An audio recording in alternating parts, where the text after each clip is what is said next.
कल्पना कीजिए, समुद्र की लहरें तट से टकरा रही हैं और सूर्य अस्त होने को है। सामने एक भव्य मंदिर खड़ा है जिसने हजारों वर्षों का इतिहास देखा है। यह ऐसा मंदिर है जिसे कई बार नष्ट किया गया, लेकिन हर बार पहले से अधिक भव्य बनकर खड़ा हो गया। यही है भगवान शिव का प्रथम ज्योतिर्लिंग श्री सोमनाथ। लेकिन क्या आपने कभी सोचा है कि भगवान शिव ने अपने ज्योतिर्लिंग के लिए इसी स्थान को क्यों चुना? चंद्रदेव को ऐसा कौन सा श्राप मिला जिससे पूरे ब्रह्मांड का संतुलन बिगड़ गया? और क्यों आज भी करोड़ों श्रद्धालु मानते हैं कि सोमनाथ के दर्शन जीवन की नई शुरुआत का प्रतीक है? आज की इस विशेष श्रृंखला में हम जानेंगे सोमनाथ ज्योतिर्लिंग की संपूर्ण कथा, उसका इतिहास, उसके रहस्य और आध्यात्मिक महत्व। सनातन धर्म में भगवान शिव को निराकार, अनंत और स्वयंभू माना गया है। ज्योतिर्लिंग दो शब्दों से मिलकर बना है।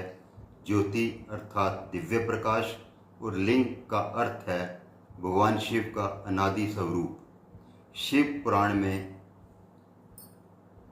के अनुसार जब एक समय ब्रह्मा जी और भगवान विष्णु जी के बीच श्रेष्ठता को लेकर विवाद उत्पन्न हुआ, उसी समय भगवान शिव अपने अनंत अग्नि स्तंभ के रूप में प्रकट हुए, जिसका ना कोई आदि नजर आ रहा था और ना ही कोई अंत। तब दोनों ने भगवान शिव की अनंत सत्ता को स्वीकार किया। यही दिव्य प्रकाश आगे चलकर ज्योतिर्लिंग के रूप में स्थापित हुआ और भारत में इस तरह के 12 ज्योतिर्लिंग हैं। प्रत्येक का अपना इतिहास और अपना महत्व है। आज हम बात करेंगे प्रथम ज्योतिर्लिंग सोमनाथ जी की। सोम का अर्थ है चंद्रमा और नाथ का अर्थ है स्वामी, अर्थात चंद्रदेव के स्वामी भगवान शिव। यह नाम केवल एक मंदिर का नहीं बल्कि उस घटना की याद दिलाता है जब भगवान शिव ने चंद्रदेव को नया जीवन दिया। इसी कारण यह स्थान प्रभास क्षेत्र में सदियों से आस्था का केंद्र बना हुआ है। तो आइए जानते हैं उस कथा को जिसने इस पवित्र स्थान को जन्म दिया। यह कथा केवल श्राप नहीं बल्कि अहंकार, पक्षपात, पश्चाताप और भगवान शिव की असीम कृपा की कथा है। दोस्तों, ब्रह्मा जी के मानस पुत्र थे दक्ष प्रजापति। वे अत्यंत तेजस्वी, विद्वान और सृष्टि विस्तार की प्रमुख कर्ताओं में से एक थे। दक्ष प्रजापति की 27 पुत्रियां थीं। इन 27 कन्याओं को आज भी 27 नक्षत्रों के रूप में जाना जाता है। उन्होंने अपनी सभी पुत्रियों का विवाह चंद्रदेव से किया। दक्ष ने विवाह के समय चंद्रदेव से कहा कि मेरी सभी पुत्रियों को समान व्यवहार करना। चंद्रदेव ने मुस्कुराकर स्वीकार कर लिया और समान आदर का वचन दिया। लेकिन समय बीतने के साथ यह वचन टूट गया और 27 पत्नियों में से रोहिणी अत्यंत सुंदर, सरल और सौम्य स्वभाव वाली थी। धीरे धीरे चंद्रदेव अधिकांश समय उसके साथ बिताने लगे। इससे बाकी पुत्रियां दुखी रहने लगी और उन्होंने अपने पिता दक्ष से इसके बारे में बात की। तो दक्ष ने चंद्रदेव को बुलाया और शांत स्वर में उसे समझाया। चंद्रदेव ने झुककर कहा कि मैं करूँगा, परंतु उनके व्यवहार में कोई अंतर नहीं आया। इसी तरह एक बार फिर दक्ष ने चंद्रदेव को समझाया, परंतु चंद्रदेव फिर हाँ करके चंद्रदेव ने हाँ करने के बाद भी नहीं माने। तो दक्ष क्रोधित हो गए और उन्होंने श्राप दे दिया कि हे सोम, तुम्हारा तेज दिन प्रतिदिन घटता चला जाएगा और तुम्हारी कांति समाप्त हो जाएगी। जैसे ही श्राप दिया, उसका असर आना शुरू हो गया और चंद्रदेव का तेज क्षीण होना शुरू हो गया और चंद्रदेव धीरे धीरे दिन प्रतिदिन कमज़ोर पड़ने लगे और उनका प्रकाश धरती पर कम आने लगा। और अब तक चंद्रदेव को अपनी भूल का एहसास हो गया था और उन्होंने सोचा कि मैंने अपने अहंकार में धर्म का मार्ग छोड़ दिया और मैंने समानता का वचन नहीं निभाया। तब उन्होंने देवताओं से सलाह मांगी तो उन्होंने बताया कि आप प्रभास क्षेत्र में जाओ और वहाँ तपस्या करो। भगवान शिव जी की भोलेनाथ अवश्य प्रसन्न होंगे।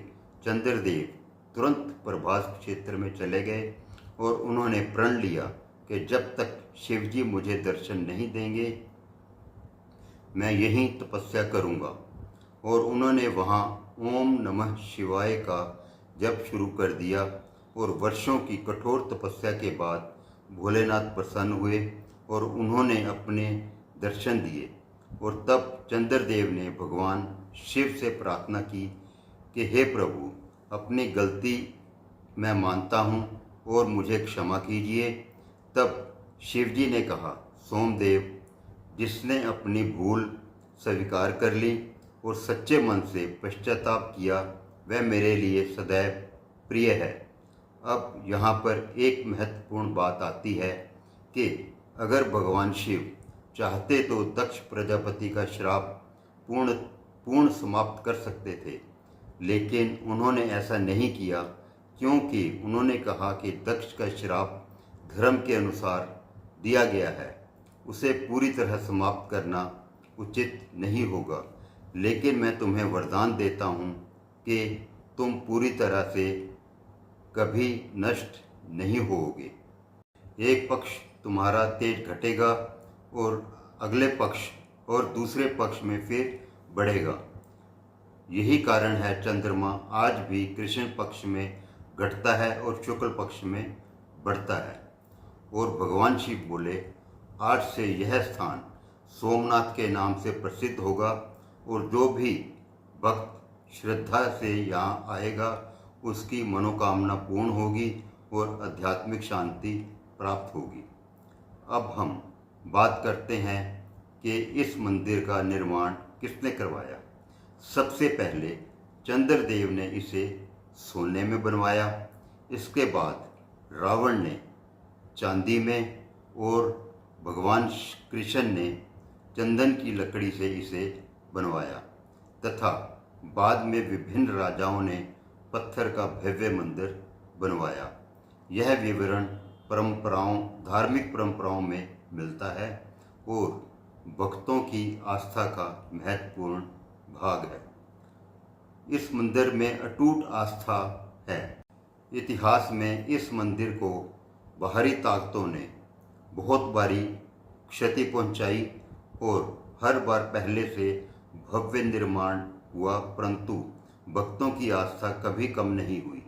इसलिए यह मंदिर सनातन आस्था और पुनर्जागरण की प्रतीक माना जाता है, क्योंकि जैसे सोमनाथ मंदिर हर बार पुनः खड़ा हुआ, उसी प्रकार भगवान शिव अपने भक्तों को भी हर कठिनाई के बाद भी फिर उठने की शक्ति देते हैं। भक्तों, सोमनाथ मंदिर